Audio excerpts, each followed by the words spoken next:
السلام علیکم ورحمۃ اللہ تعالی وبرکاتہ۔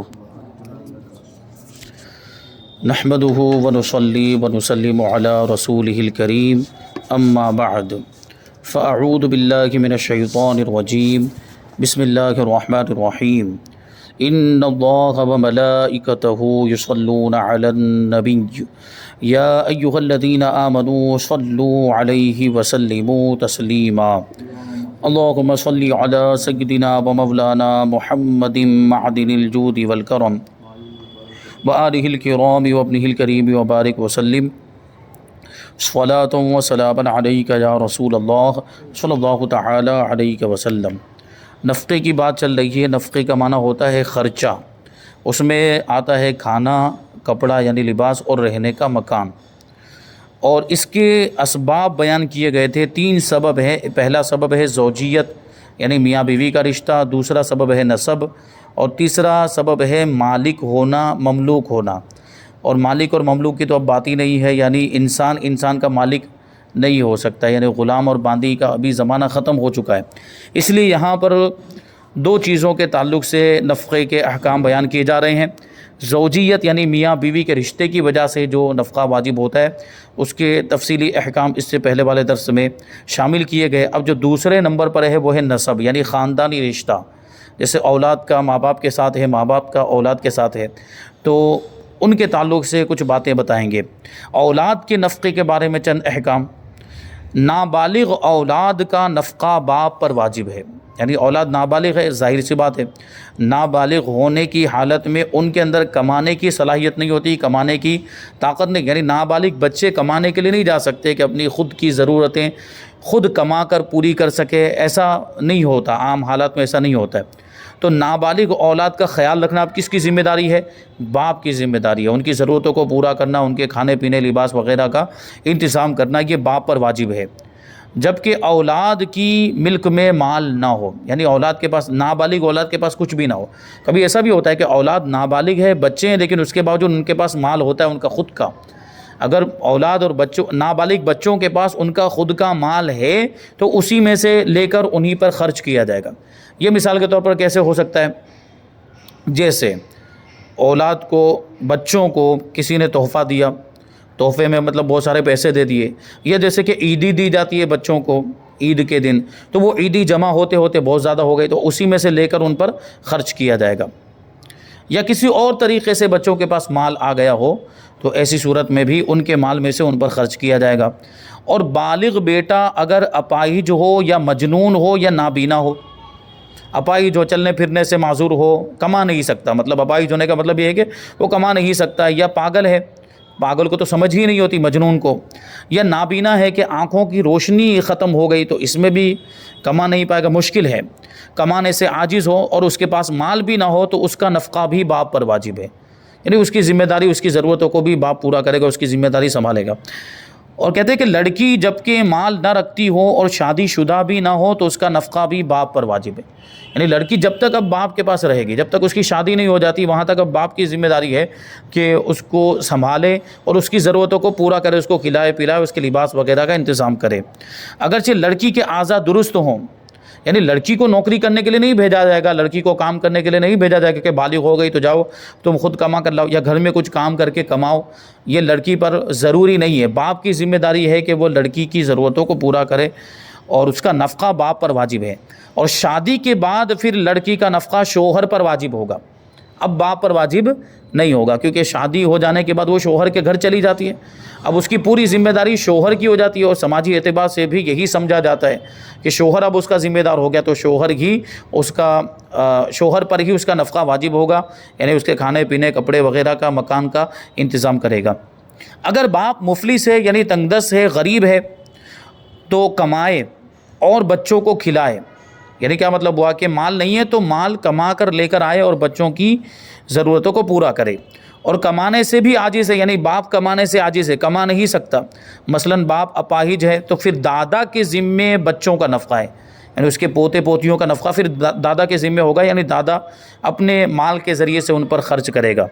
اس صورت میں باپ کا نفقہ بھی دادا کے ذمے ہے، یعنی باپ جو اپاہج ہے جو کما نہیں سکتا تو ظاہر سی بات اس کو بھی تو کھانے پینے کی ضرورت ہے، اس کے لیے بھی تو لباس کی ضرورت ہے، تو اس کے کھانے پینے اور لباس وغیرہ کی ضرورت بھی دادا یعنی بچوں کا دادا، اس کا تو باپ ہوگا، اور ان بچوں کی بھی ذمہ داری دادا ہی سنبھالے گا۔ اب ماں باپ کے نفقے کے بارے میں چند احکام بیان کرتے ہیں۔ کہتے ہیں کہ باپ اور ماں دونوں محتاج ہوں تو دونوں کا نفقہ بیٹے پر ہے، بیٹا جو ہے کہ اس کی ذمہ داری کو سنبھالے گا۔ لیکن یہاں غور کرنے کی ضرورت ہے، بیٹے کی بات کر رہے ہیں، بیٹی کی بات نہیں کر رہے ہیں۔ بیٹے کے ہوتے ہوئے بیٹی پر نفقہ واجب نہیں ہے ماں باپ کا، یعنی ماں باپ دونوں محتاج ہیں، یعنی تنگ دست ہیں، غریب ہیں، ان کے پاس مال نہیں ہے، تو بیٹے کی ذمہ داری بنتی ہے کہ ماں باپ کے کھانے پینے وغیرہ کا خیال کرے۔ اور کہتے ہیں کہ ماں اگر بیوہ ہو، وہ اپاہج نہ بھی ہو، تب بھی بیٹے پر اس کا نفقہ ہے، یعنی ماں کا نفقہ بھی بیٹے پر ہے۔ اگر اس نے شادی کر لی، یعنی ماں نے دوسری شادی کر لی، باپ کا انتقال ہو گیا تو ماں نے دوسری شادی کر لی، تو پھر اب شوہر کے ذمے اس کا نفقہ ہے، کیونکہ اب شوہر اس کا ذمہ دار بن گیا ہے۔ شادی ہو جانے کی وجہ سے زوجیت کا رشتہ، میاں بیوی کا رشتہ قائم ہو جانے کی وجہ سے اب ماں کے شوہر پر، دوسرے شوہر پر اس کا نفقہ واجب ہوگا۔ بیٹا اگر ماں باپ دونوں کو نفقہ نہیں دے سکتا مگر ایک کو دے سکتا ہے تو ماں زیادہ حقدار ہے، یعنی بیٹا بہت تنگ دست ہے، بیٹا غریب ہے، اور اتنا غریب ہے کہ ماں باپ میں سے کسی ایک کی ہی ذمہ داری وہ سنبھال سکتا ہے، ماں باپ میں سے کسی ایک کو ہی وہ نفقہ دے سکتا ہے، تو کس کو دے گا؟ ماں کو دے گا، یعنی ماں زیادہ حقدار ہے۔ اور اگر والدین میں سے کسی کا پورا نفقہ نہیں دے سکتا تو دونوں کو اپنے ساتھ کھلائے، یعنی الگ سے نفقے کا انتظام نہیں کر سکتا ہے تو جو اپنے لیے کھانا وغیرہ بنائے گا، اپنے اہل و عیال کے لیے یعنی بیوی بچوں کے لیے بنائے گا، اسی میں ماں باپ کو بھی شامل کر لے۔ اور عام طور پر ایسا ہوتا بھی ہے، یعنی جوائنٹ فیملی میں ایک ساتھ میں رہتے ہیں تو بیوی بھی ہے، بچے بھی ہیں، اور ماں باپ کو بھی اس میں ساتھ میں رکھا جاتا ہے، اور سب کا کھانا ایک ساتھ میں تیار کیا جاتا ہے، اور اسی میں ماں باپ بھی شامل ہو جاتے ہیں، اسی میں ان کے کھانے پینے کا بھی انتظام ہو جاتا ہے۔ تو یہ بہت بہتر طریقہ ہے، جو وہ خود بھی کھاتا پیتا ہو، پہنتا ہو، اسی میں سے انہیں بھی کھلائے پلائے اور پہنائے۔ وہی لباس، یعنی جس طرح کا لباس وہ خود پہن رہا ہے اسی طرح کا لباس ماں باپ کے لیے بھی مہیا کرے، اس کا انتظام کرے، اور کھانا پینا بھی ویسا ہی، جیسا وہ خود کھانا پینا کھاتا ہے پیتا ہے ویسا ہی ماں باپ کے لیے انتظام کرے۔ تو یہاں پر یہ بیان مکمل ہوا۔ آگے ہے قسم کا بیان۔ قسم کے بارے میں قرآن مجید میں اللہ تبارک و تعالیٰ ارشاد فرماتا ہے، وَأَوْفُوا بِعَهْدِ اللَّهِ إِذَا عَاهَدتُّمْ وَلَا تَنقُضُوا الْأَيْمَانَ بَعْدَ تَوْكِيدِهَا وَقَدْ جَعَلْتُمُ اللَّهَ عَلَيْكُمْ كَفِيلًا إِنَّ اللَّهَ يَعْلَمُ مَا تَفْعَلُونَ۔ اور اللہ کا عہد پورا کرو جب قول باندھو، یعنی جب تم وعدہ کر لو تو وعدے کو پورا کرو، اور قسمیں مضبوط کر کے نہ توڑو، قسم کھانے کے بعد اس کو مت توڑو، اور تم اللہ کو اپنے اوپر ضامن کر چکے ہو، بے شک اللہ تمہارے کام جانتا ہے۔ اس آیت کریمہ میں سب سے پہلے عہد پورا کرنے کا ذکر کیا، یا وعدہ پورا کرنے کا ذکر کیا، کیونکہ اس حق کو ادا کرنے کی تاکید بہت زیادہ ہے، وعدہ پورا کرنے کی تاکید بہت زیادہ ہے۔ یہ آیت کریمہ ان لوگوں کے بارے میں نازل ہوئی جنہوں نے بیعت رضوان کے موقع پر، یعنی صلح حدیبیہ کا جو واقعہ ہجری 6 میں جو پیش آیا، تو اس میں مسلمانوں کو اور حضور پاک صلی اللہ علیہ وسلم کو عمرہ کرنے سے روک دیا گیا تھا۔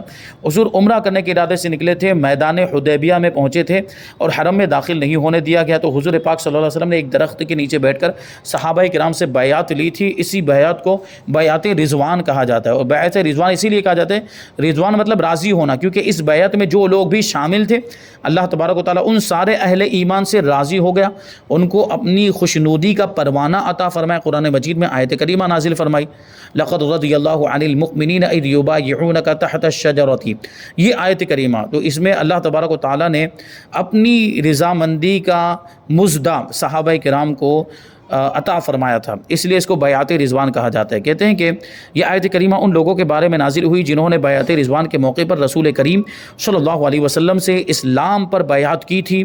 انہیں اپنے عہد پورے کرنے کا حکم دیا گیا کہ جو وعدہ انہوں نے بیعت رضوان میں حضور سے کیا تھا، اللہ تعالیٰ سے کیا تھا، اس کو پورا کرنے کا انہیں اس میں حکم دیا جا رہا ہے۔ اور بعض مفسرین نے فرمایا کہ اس سے مراد وہ عہد ہے جسے انسان اپنے اختیار سے اپنے اوپر لازم کر لے، اور اس میں وعدہ بھی داخل ہے کیونکہ وعدہ عہد ہی کی قسم ہے، یعنی جو چیز اپنے اوپر لازم نہیں، بندہ اس کو لازم کر لے اپنے اوپر، تو یہ عہد ہو گیا۔ یعنی جیسے مثال کے طور پر آدمی وعدہ کرتا ہے تو وعدہ کرنے میں بھی ایک چیز اپنے اوپر لازم کرنا ہوتا ہے، اپنے اختیار سے اپنے اوپر کوئی چیز لازم کر لے کہ میں ایسا ہو جائے گا تو میں ایسا کروں گا، میرے اوپر یہ لازم ہے، میری یہ ذمہ داری بنتی ہے کہ میں ایسا کروں.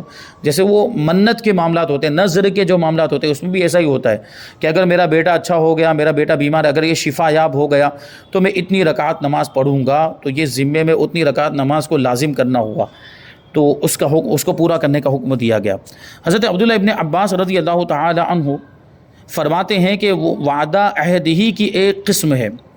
حضرت میمون بن مہران رضی اللہ تعالیٰ عنہ فرماتے ہیں کہ تم جس شخص سے بھی عہد کرو تو اسے پورا کرو، خواہ وہ شخص مسلمان ہو یا کافر، کیونکہ تم نے اس عہد پر اللہ تبارک و تعالیٰ کا نام لیا اور اسے ضامن بنایا ہے. اب یہ قسم کے بارے میں، جو قسم عام طور پر جو قسم کھاتے ہیں، اور قسم وہ بھی ایک طرح کا عہد ہوتا ہے، وعدہ ہوتا ہے، اس کے بارے میں اللہ کے رسول صلی اللہ علیہ وسلم کیا فرماتے ہیں؟ رسول پاک صلی اللہ علیہ وسلم فرماتے ہیں اللہ کریم تم کو باپ کی قسم کھانے سے منع کرتا ہے. جو شخص قسم کھائے تو اللہ کی قسم کھائے یا چپ رہے، کیونکہ شرعی قسم حقیقت میں اللہ ہی کی قسم ہے. باپ کی قسم، ماں کی قسم یا کسی اور رشتہ دار کی قسم، یہ شرعی قسم نہیں ہے. شرعی قسم کون سی ہوتی ہے؟ جو اللہ کے نام کی ہو یا اللہ کی صفات ذاتیہ کی ہو، اللہ تبارک و تعالیٰ کی صفات کی قسم کھائے تو یہ شرعی قسم ہوگی. رسول اللہ صلی اللہ علیہ وسلم فرماتے ہیں کہ جو شخص قسم کھائے اور دوسری چیز اس سے بہتر پائے تو قسم کا کفارہ دے اور وہ کام کرے. یعنی کیا مطلب ہوا کہ ایک چیز، جو شخص ایک کام کرنے کی قسم کھا چکا ہے جبکہ دوسری چیز اس سے بہتر ہے، یعنی یہ کام کرے گا ایسی قسم کھا چکا ہے، جبکہ اس کے مقابلے میں دوسری چیز اس سے بہتر ہے، تو وہ چیز کر لے جو بہتر ہے. اور اس کے نہ کرنے کی وجہ سے، پہلا والا کام نہ کرنے کی وجہ سے قسم ٹوٹ گئی تو قسم کا کفارہ ادا کر دے. اب قسم کا کفارہ کیا ہوتا ہے وہ آگے بیان کریں گے. قسم کی تعریف سب سے پہلے کہتے ہیں، قسم کی تعریف کیا ہوتی ہے، قسم کا مطلب کیا ہوتا ہے؟ کہتے ہیں قسم کو عربی زبان میں یمین کہتے ہیں، جس کا مطلب ہے داہنی یعنی سیدھی جانب. اب یہاں پر وہی قسم کے احکام بیان کیے جا رہے ہیں اور اسی قسم کا مطلب بتایا جا رہا ہے جس کو ہم عام بول چال میں قسم بولتے ہیں. اس نے یہ قسم کھائی، اس نے ماں کی قسم کھائی، اس نے باپ کی قسم کھائی، یہ قسم. جبکہ اس سے پہلے والے درس کے آخر میں یہ بیان کیا گیا تھا کہ قسم سے مراد باری مقرر کرنا، تقسیم کرنا میاں بیوی کے درمیان، کیونکہ وہ حقوق کا بیان چل رہا تھا، نفقہ وغیرہ کا بیان چل رہا تھا اور اس کے بعد یہ بیان آنے والا تھا، اس لیے یہ سمجھا گیا کہ یہ وہ قسم ہے، باری مقرر کرنے والا قسم. یعنی اگر ایک سے زیادہ بیوی ہوں تو ان کے درمیان انصاف کرنا، عدل کرنا اور باری مقرر کرنا اور حقوق کے اعتبار سے دن وغیرہ تقسیم کرنا. کہ اگر جیسے مثال کے طور پر 3 بیویاں ہیں تو ایک دن اس کے یہاں پر رہے، دوسرے دن دوسری بیوی کے یہاں پر رہے، تیسرے دن تیسری بیوی کے یہاں پر رہے. اسی طرح جیسا لباس پہلی بیوی کو دیتا ہے ویسا ہی دوسری بیوی کو بھی دے، ویسا ہی تیسری بیوی کو بھی دے. جیسا کھانا پہلی بیوی کو کھلاتا ہے ویسا ہی دوسری بیوی کو بھی کھلائے، ویسا ہی تیسری بیوی کو بھی کھلائے. اس کو قسم کہا جاتا ہے. تو وہ جو اس سے پہلے والے درس میں جو آخر میں عرض کیا گیا تھا اس سے مراد یہ ہے، یعنی بیویوں میں باری مقرر کرنا، ان کی حقوق کی ادائیگی میں برابری کے لیے، حقوق کی ادائیگی میں برابری کو وہ قسم کہا جاتا ہے. لیکن یہاں وہی قسم جو عام بول چال میں ہم جس کو قسم کہتے ہیں، تو اس کے بارے میں کہتے ہیں کہ قسم کو عربی زبان میں یمین کہا جاتا ہے، جس کا مطلب ہے داہنی جانب یعنی سیدھی جانب. چونکہ اہل عرب عموماً قسم کھاتے یا قسم لیتے وقت ایک دوسرے سے داہنا یعنی سیدھا ہاتھ ملاتے تھے. جب قسم کھاتے تھے تو وہ داہنا ہاتھ ملاتے تھے، سیدھا ہاتھ ملاتے تھے، اس لیے قسم کو یمین کہنے لگ گئے، اس کا نام ہی ہو گیا یمین. یا پھر یمین یمن سے بنا ہے جس کا معنی ہے برکت اور قوت. چونکہ قسم میں اللہ تبارک و تعالیٰ کا بابرکت نام بھی لیتے ہیں اور اس سے اپنے کلام کو قوت دیتے ہیں، اس لیے اسے یمین کہتے ہیں، یعنی برکت و قوت والی گفتگو. شرعی اعتبار سے قسم اس عقد یعنی عہد و پیمان کو کہتے ہیں جس کے ذریعے قسم کھانے والا کسی کام کے کرنے یا نہ کرنے کا پختہ یعنی پکا ارادہ کرتا ہے. جیسے میں نے ابھی مثال دی کہ اگر میرا یہ کام ہو جائے گا یا میرا بیٹا اچھا ہو جائے گا تو میں 10 رکعت نماز پڑھوں گا، تو یہ اپنے اوپر لازم کرنا، یعنی 10 رکعت نماز پڑھنے کا پختہ ارادہ کیا اس نے. مثلا کسی نے یوں کہا اللہ کریم کی قسم میں کل تمہارا سارا قرض ادا کر دوں گا، تو یہ قسم ہو گئی. اور ایک ہوتی ہے قسم جو کسی شرط پر معلق کی جاتی ہے، اگر میرا یہ کام ہو جائے تو میں یہ کروں گا. اور ایک قسم یہ ہوئی کہ اللہ کا نام لے کر بولے اللہ کی قسم کہ میں کل تمہارا سارا قرض ادا کر دوں گا، اللہ کی قسم کل میں ایسا کروں گا، اللہ کی قسم کل میں ایسا نہیں کروں گا، اللہ کی قسم میں جو ہے کہ اب کبھی بھی زید سے کلام نہیں کروں گا.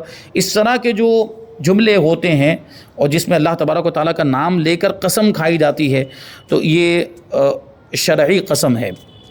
اب اس کا حکم کیا ہے؟ قسم کھانا جائز ہے مگر جہاں تک ہو کمی بہتر ہے، یعنی اس سے بچنا بہتر ہے، اور بات بات پر قسم نہ کھانا چاہیے، یہ بہت برا ہے۔